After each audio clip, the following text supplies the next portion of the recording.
Hey guys, what's up? Enzo for right back at you with another video. It's been a minute since I recorded a video. I've recorded a lot of my videos in advance. I've been super busy these last few weeks. So with all the draft stuff going on, it's about time I record a new video for you guys. I need some fresh content. And also the NFL draft just concluded. So I'd like to put this video up for you guys. I'm going to be doing this video and I'll be doing division by division grading first round picks. But for the Lions, my first video will be just grading the Detroit Lions overall draft pick by pick. And you get my opinion. Hopefully we can keep it on like about 10 minutes or under. I don't really want to go too long with this. I just want you guys to get my consensus of what I feel like. And a lot of this stuff, and also I'm playing the Cardinals-Lions game because that's the game one this year. So I mean, I didn't do right. It should be in Arizona, but it doesn't matter.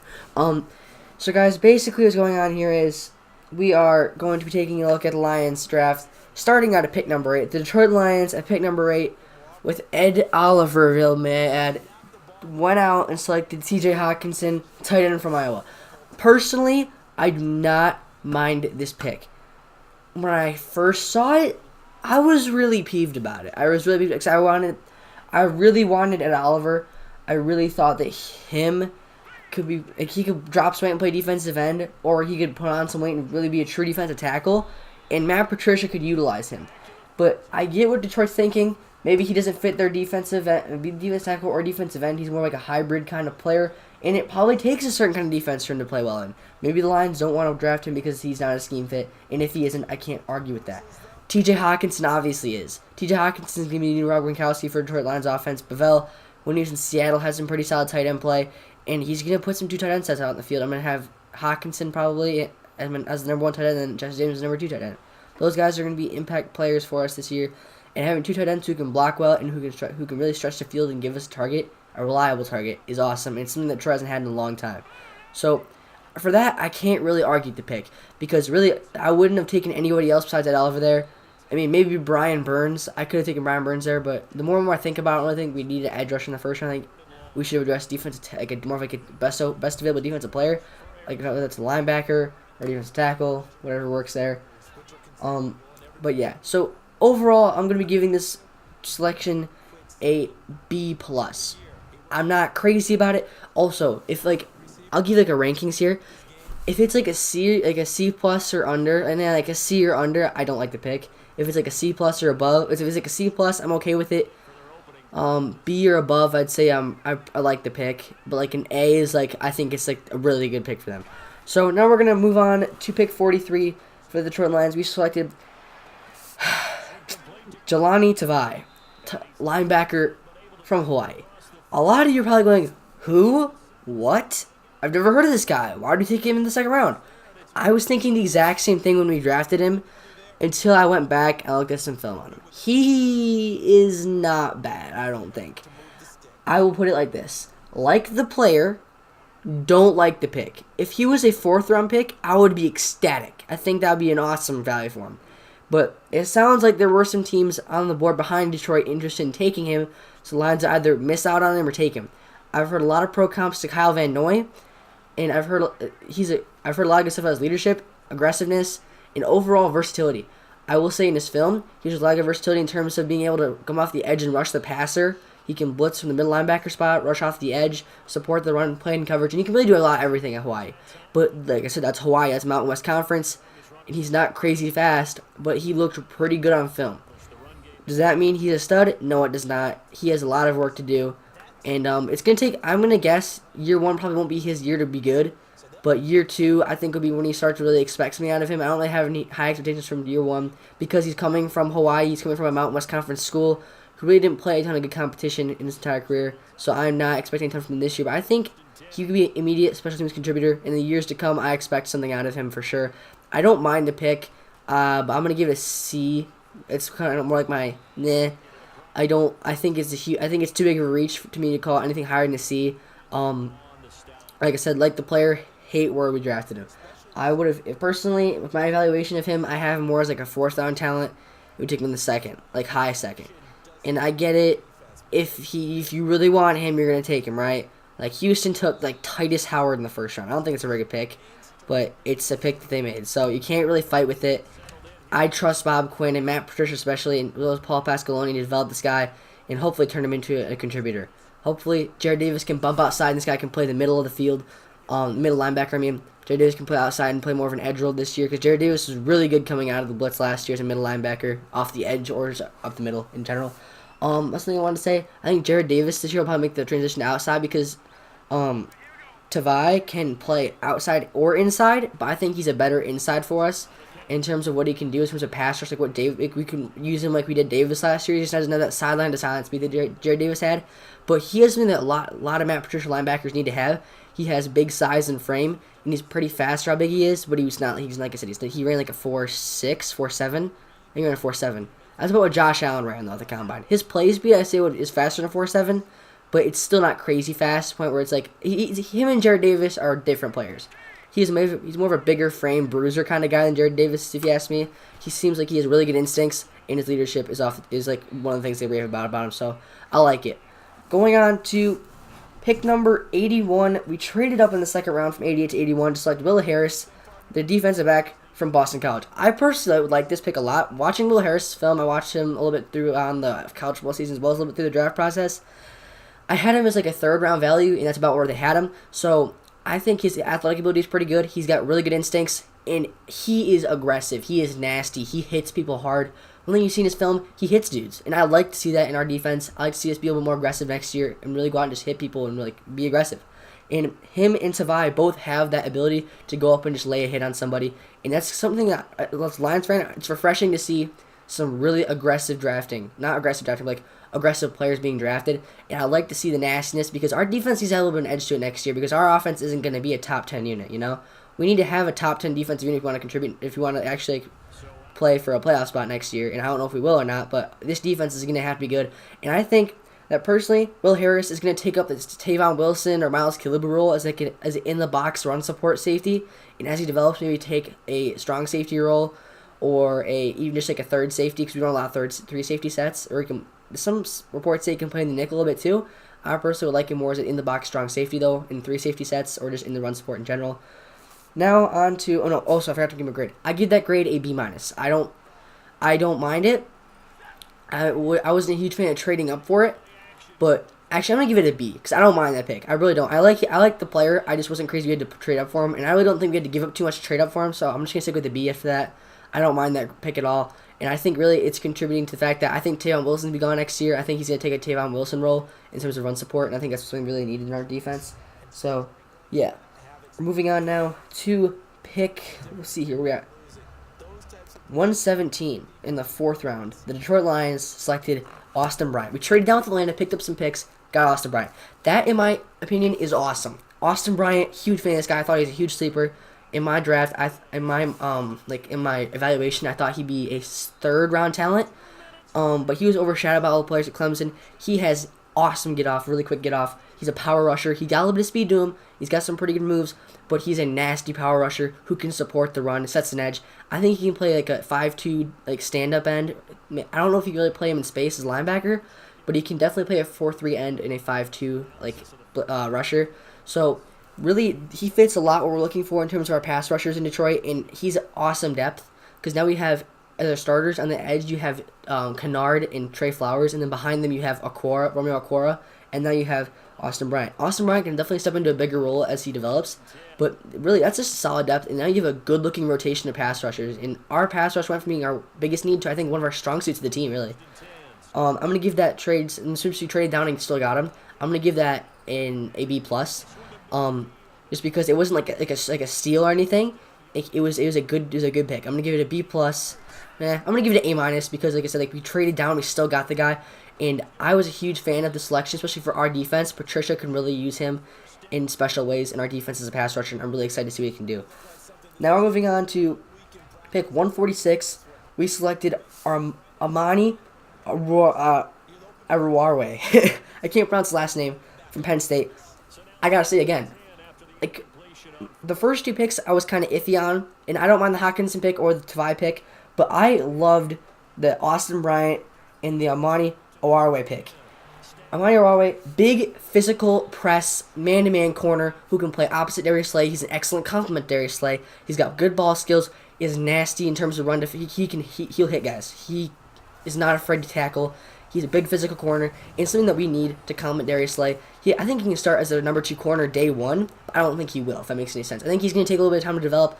I think he is bigger and more athletic than Tease Tabor is. I think Tease Tabor, with this selection, is probably out of Detroit before the start of the season, or if he isn't, probably means the end of like a guy like Mike Ford or something like that, because I really don't see where he's going to play in our defense at this point. Armani Owawe is obviously Matt Patricia's guy to come in and play, and he'll either play outside or as a big nickel guy in terms of like run support, because he can also play nickel.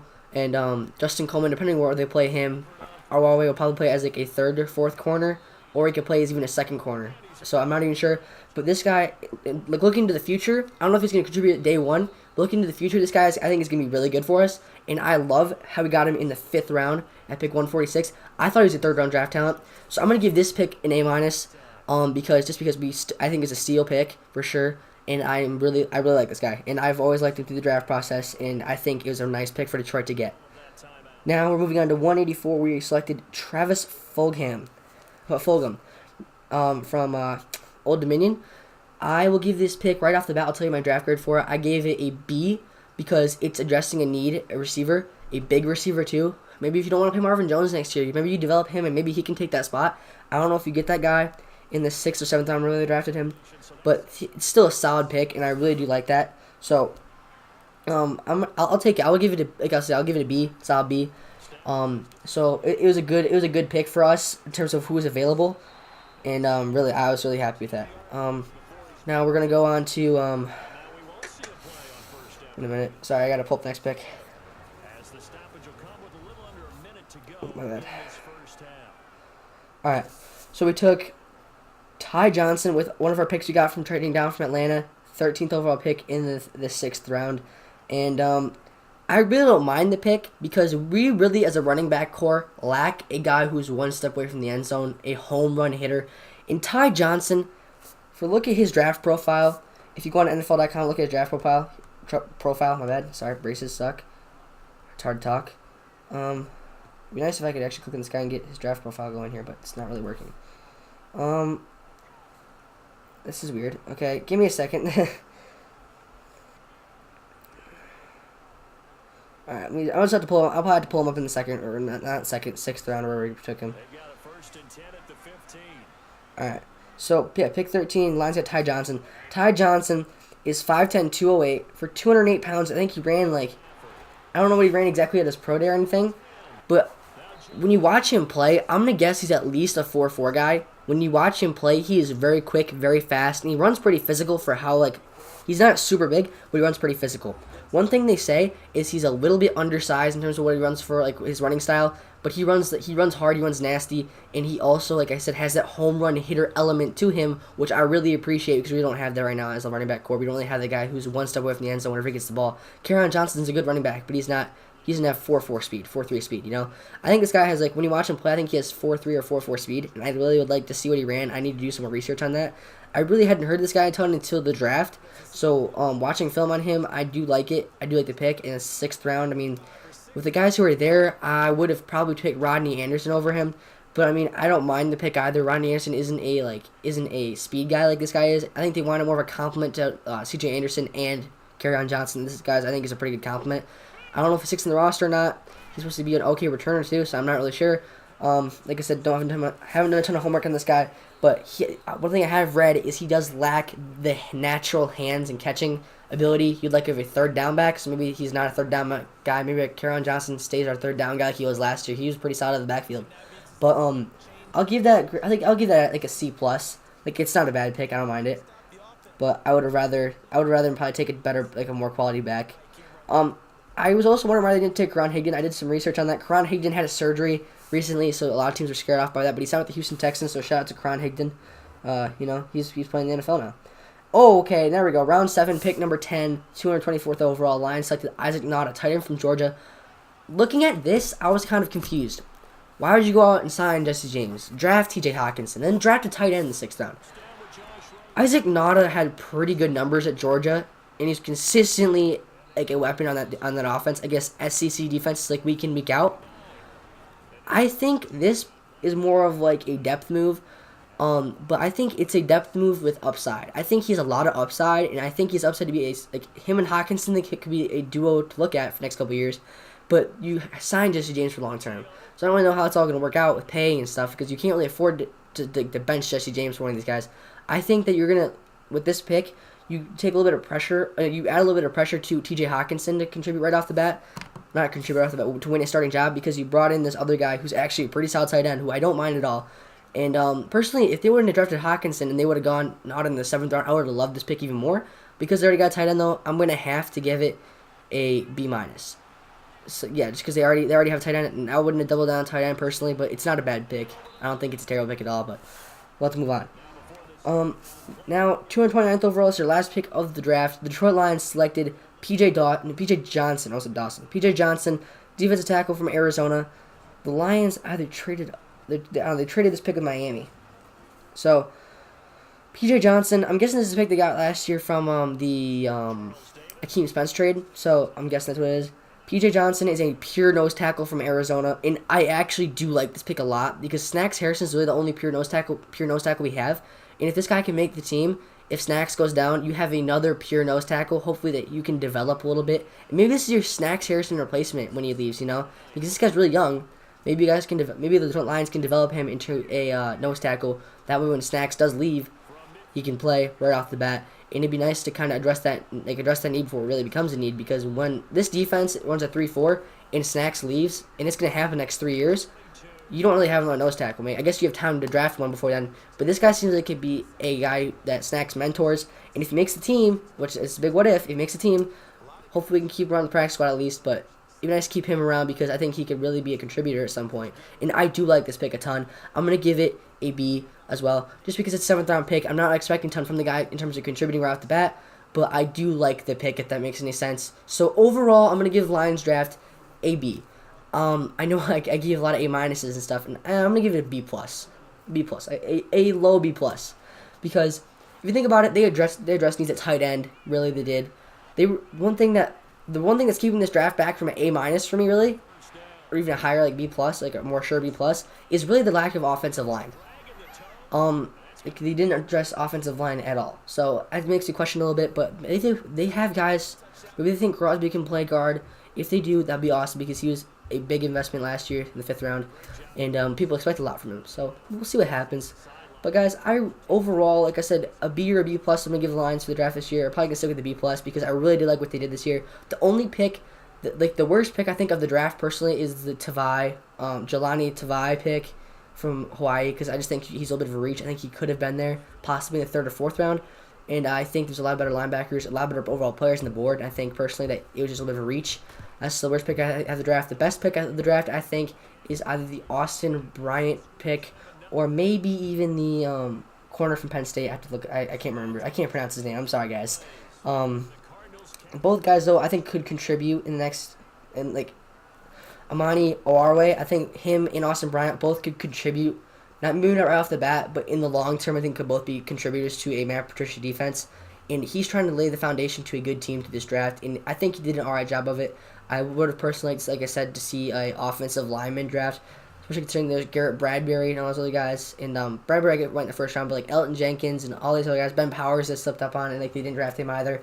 And there's a lot of guys I personally think that they could have drafted, but they didn't, which makes me think that they are very confident with Ode Ibushi and Terrell Crosby and Joe Dahl and all these guys they have on the roster. So it just makes me think that they're confident with those guys. And I can't really question Bob Quinn at this point. He's put together a couple solid draft classes now, and I gotta just respect and trust in the process. Guys, I'm sorry this video took so long. It did take a minute. It did take like 18 minutes. Guys, but thank you for watching. Please leave a like and subscribe. If you're a Lions fan, subscribe to the channel. I'm doing a lot of Lions stuff heading up to this season especially. So, be sure to subscribe. And if you're a Madden fan, got a lot of Madden content on the channel, Nighthawks franchise, UNLV Dynasty. I know it's NCAA 14, but I figured to shout it out anyway. Guys, thank you for watching. Please leave a like and subscribe if you're new. Enzo Forvate saying peace.